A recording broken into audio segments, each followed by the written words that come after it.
Well, worldwide stocks were down, then up, and then down again since President Donald Trump implemented his across-the-board reciprocal tariffs on 60 countries.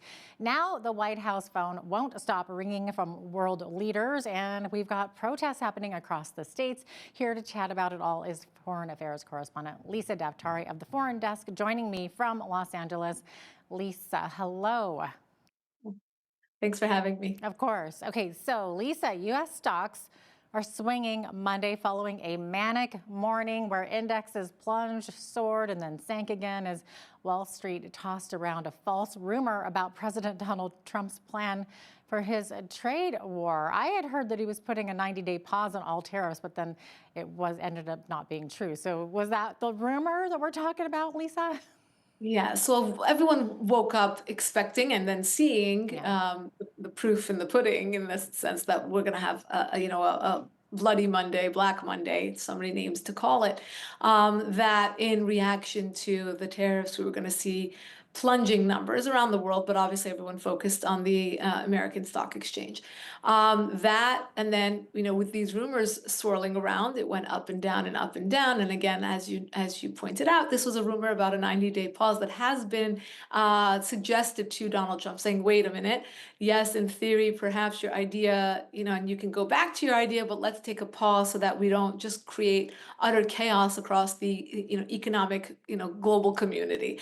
That's exactly what's happening. But Jeanette, the other side effect of all of this is that up and down adds to the lack of confidence or the lack of certainty which markets are based on. And that really is the unfortunate part here. Look, there are individuals who say, just hang in there. I spoke to somebody who is keeping up with a lot of the, in the financial world, the banking world, what they're talking about. And he cited one of these reports saying that, just hang in there. For the people who actually have, thick skin, they're out on a shopping spree because everything's on sale, right? So yeah, get out there, buy what you can, hold on for the long haul. And as my husband always tries to calm me down when I see these numbers going down on our portfolios, he says, you don't lose money until you sell. So if we're going to hang on, if we're going to have faith that this will all eventually work out, then those individuals are hanging on with patience, with confidence that this will eventually pan out the way Yeah, that we want it. your husband sounds exactly like my husband. It's like, don't panic sell. It's the people that panic sell that lose their money. Yeah, it's so interesting.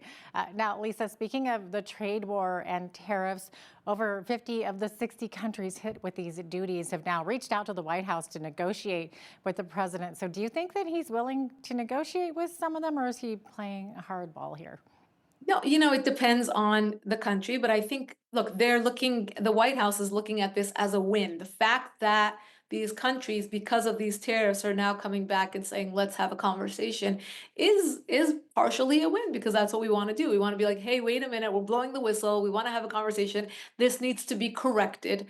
Now with China, I think just minutes before you and I went on air, we saw that Donald Trump said something like, threatening them, doubling down, as they say, threatening them with 50% tariffs if they don't, do X, Y, and Z. Look, we have a major issue with China. We know that. And that is probably the beast that will be most difficult to tame or to get concessions from. And that's something that we knew going in. The other countries, I think that if I were Donald Trump, and I'm no economic expert, but if I were Donald Trump, I would take those meetings right away. I would take those calls right away because you want to fix as much as or iron out as much as you can, as quickly as you can, to bring some normalcy and to set some examples. And I know Bibi Netanyahu is at the White House today, where they will also be talking about tariffs. That may be the first example of an ironed out situation where there's reciprocity and that it's an even or equal playing field, and other countries will follow suit. Yeah, you mentioned Netanyahu. I'll get to that in a second here. But do you think that, does this mean that Trump maybe knows what he's doing and he is running the country like a business after all? Sort of that art of the deal thing that we were talking about before. Yeah, let's bring in our husbands' energies here, where everyone's upset, everyone's kind of looking at the numbers and taking it day by day. But look, The bottom line is, even when Donald Trump was thinking about running for office, he wasn't even a candidate. He would go on the news shows, the morning shows, the cable news shows, and say, we're being taken advantage of. The acronym to organizations we shouldn't be paying into. It's not a charity. We shouldn't be, giving everything at a discount to other countries and then paying a premium. He talks about how when you go to other countries, you don't see American cars on the road, but when you come to the United States, there's mostly foreign cars on the road. Yes.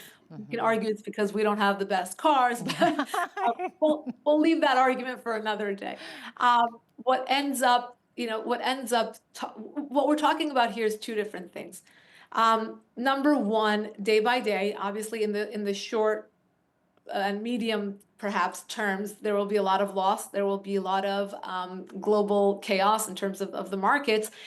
Now the question then becomes number two, will this work? And I know that there are a lot of opinions swirling around on Twitter with experts. If you watch Bloomberg, if you watch CNBC, if you watch Fox Business, all the business news platforms, there are varying opinions on this. Many people believe that tariffs never work, and some people believe, this in the long term may work, and it really depends on how we can have those conversations and how these countries will respond. We know, the Europeans, I think, are coming up with some sort of response, and we can talk about that later. But I think it really depends on how the chips fall, how people react, and if they really look at the situation in terms of long-term prosperity for all.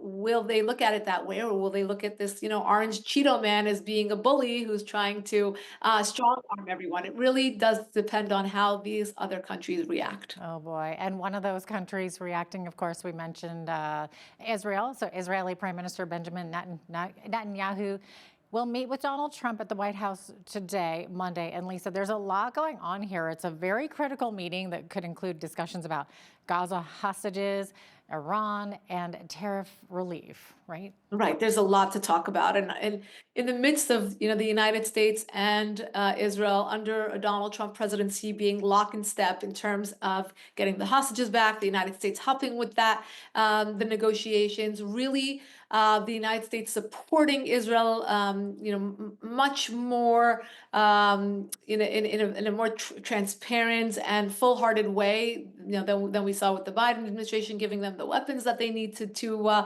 finish off this war. And at the same time, we saw Bibi Netanyahu come out in the midst of all this tariff chaos and say, you know what? Let's start the conversation with us. We're going to remove all the tariffs, and we want to begin that conversation. So I think this is a pivotal meeting today in the White House. Bibi Netanyahu, again, may be the textbook case for reciprocity and working together with the United States. Of course, Israel and the United States have a very special relationship, particularly Bibi and Trump have a very, they have a united approach to, peace, prosperity, the future and security of the Middle East.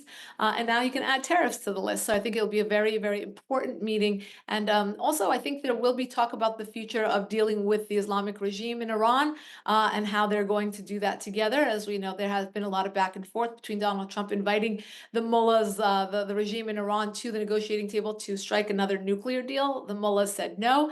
And Donald Trump made it very clear that there will be consequences if you don't accept our invitation to start talks again. We're almost fortunate that they didn't accept the invitation, because talks mean nothing, negotiations mean nothing, nuclear deals mean nothing to this regime. I don't think the Trump administration would have gotten a decent deal anyway. And I think that's part of the diplomacy that Donald Trump was playing. So it was a smart move in terms of now pivoting to Plan B. And we'll see how the Israelis and Donald Trump's administration will work together to, again, move to the second and third phases of this war. Mm-hmm. Meanwhile, back on the home front, or your home front, I guess, protesters worldwide really are rallying against Trump and Elon Musk, and particularly in across all 50 states. So at state capitals, federal buildings, congressional offices, Social Security headquarters, city halls, all throughout the entire country. So they're calling it the hands-off protest to end what they're calling the billionaire power grab. Lisa, what can you tell us about this? It's so funny that they're using the tagline "hands off." when the left is exactly hands-on. That is the type of government that they've always pushed for. Look, I tweeted that protests are the new pickleball. It seems like everyone is just out there protesting the next thing, and really misguided in a lot of ways. Just with the, Elon Musk's Department of Government Accountability and how efficiency and how, it's saving taxpayers a ton of money, and now how they're underscoring so much waste and fraud, and people are out on the streets actually protesting this. Look, I understand the argument to say don't throw out the baby with the bathwater. There are certain organizations that have to come under, evaluation again, and if they are worthy, they should be given funding. Fine, that's an argument to make, but to be out on the streets and being upset about everything, I mean, from A to Z, upset with the administration, it just shows that this is Trump derangement syndrome, and it's nothing more than that. If you have an actual case, if you think, what does hands off mean? What do you want this government to do? We want the Trump administration to say hands off. That means continue wasting billions of dollars. Sure. Okay.